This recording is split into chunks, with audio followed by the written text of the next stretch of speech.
Good morning. It's Sunday, June 16th. I'm Lisa Evers in the Fox 5 newsroom. Thank you for joining us live on the Fox Local app.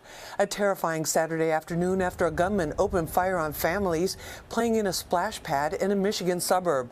The local sheriff says 9 people were injured, including 2 children and their mother, when the shooter walked up to the recreation area and unloaded more than 24 rounds at the group. The suspect was later found dead in his home. Sean Diddy Combs has returned the key to New York City that was given to him last year. Mayor Eric Adams asked for the key back after video of him attacking ex-girlfriend Cassie Ventura was made public. The mayor wrote to Combs saying he was deeply disturbed by the attack and stands with all survivors of domestic and gender-based violence. Checking the forecast today, sunny with a high of 77. Tonight, partly cloudy with a low of 63. Tomorrow, mostly sunny with a high of 85. Well, it is a royal return. The Princess of Wales made her first public appearance since December and her cancer diagnosis. Fox 5's Stephanie Bertini talked with a royal insider about this development. As Britain celebrated the birthday of its king, another royal was once again in plain sight. The Princess of Wales back in the public eye for the first time since revealing her cancer diagnosis earlier this year. This is a super exciting day. People around the world are just thrilled to get to see Kate. What she did is she took a big event, the King's official birthday, and made it into global headlines. Royal expert Rob Shooter says this is the kind of news that captures headlines. After a military parade in honor of King Charles, the King, his Queen, Prince William, Princess Kate and their children were joined by other members of the royal family on a Buckingham Palace balcony. Oh, I think everybody is really happy to see Kate here. She never puts a foot wrong. There are other royals who are quite controversial. Some people love them, some people hate them. Kate is somebody who has the highest popularity rating. She is somebody that the public adore, not just in Britain, but around the world. The Princess of Wales so popular that her disappearance from public life created much controversy. Initially, nobody knew why the princess was laying low. In March, it was disclosed that she was battling cancer, and we learned she was undergoing chemotherapy. Officially, we know very little about Kate, her condition, how her health is. However, we do know from sources, from insiders, that this has been really, really difficult. Kate has been struggling. A source of mine inside the palace said she's not exactly a phone-in sick type of person. She hates taking time off work. So we know the fact she's been gone for months tells us how serious, how difficult, how her illness is something that is all-consuming. That was Stephanie Bertini reporting. In a statement, Princess Kate says she is making good progress, but still has a few months of treatment to go and won't be returning to full-time public duties just yet. Celebrity chef Gordon Ramsay says he's lucky to be alive after a cycling accident in Connecticut this past week. The Hell's Kitchen and MasterChef star reveals in a social media post that he was treated at a hospital in New London after a really bad crash. He also posted a picture of a huge bruise on the left side of his body. Ramsay doesn't say exactly what happened, but does say he's in pain. He did not break any bones or suffer any major injuries. Ramsay also thanked the trauma surgeons, doctors, and nurses who treated him and is urging cyclists to wear helmets. Early voting for the primaries is officially underway across New York State, and there's a contentious congressional battle going on in Westchester. Richard Giacovas has more on what the candidates say they plan to do to win the 16th congressional district. Normally, the first day of early voting in a congressional primary isn't a day to rally the troops. But this year,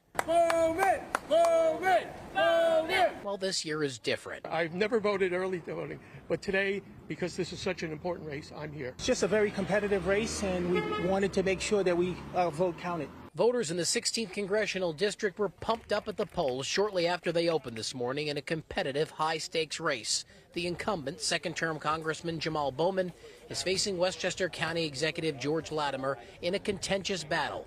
Bowman in New Rochelle this morning voting with first-time voters at a polling site. The progressive candidate has come under fire for his comments against the Israel-Hamas war, calling for the U.S. to divest from Israel, along with calling for a ceasefire. The congressman deflected when asked about the importance of the Jewish vote in his district. How are you going to convince Jewish New Yorkers to vote for you today? Well, it's not just about convincing Jewish New Yorkers, it's about convincing everyone across the district and just reintroducing myself. A lifelong educator, someone who always fights for justice and freedom in our collective humanity. Latimer, at a rally with nearly 1,000 carpenters Saturday morning in Yonkers, is a more moderate Democrat representing the largest Jewish population outside of New York City.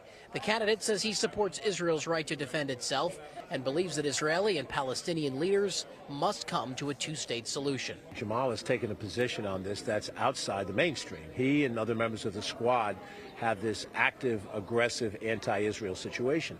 I don't give Israel a blank check. I don't say whatever they want to do is right, but I'm realistic. If there's a path for peace, you have to have Israel and you have to have the Arab world at the table, and they have to negotiate this out. Both candidates have been attacking each other over their tax records in efforts to combat gun violence, build housing, and improve infrastructure in the district, all issues that voters say are important to them. A lot of new buildings coming up, especially in Westchester County, new people coming in, not enough room for schooling. We only win in this democracy by participating, and this is the time.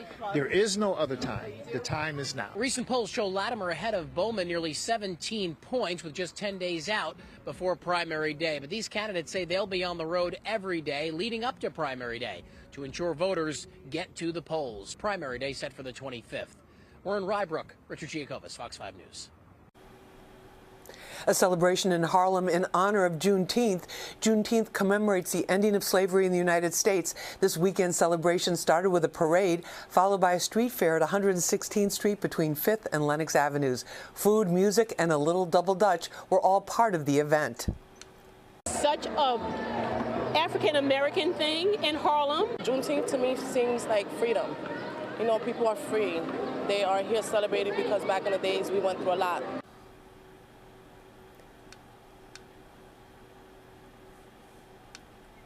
Juneteenth has been a federal holiday since 2021. Canal Street is the hotspot to get a designer dupe, and a new exhibit is highlighting the issues behind the cheap lookalikes. Fox 5's Teresa Priola takes us to the fake store. They say you can always spot a fake. That's not necessarily true on Canal Street in Chinatown, the epicenter of the fake goods industry. They need to stop that.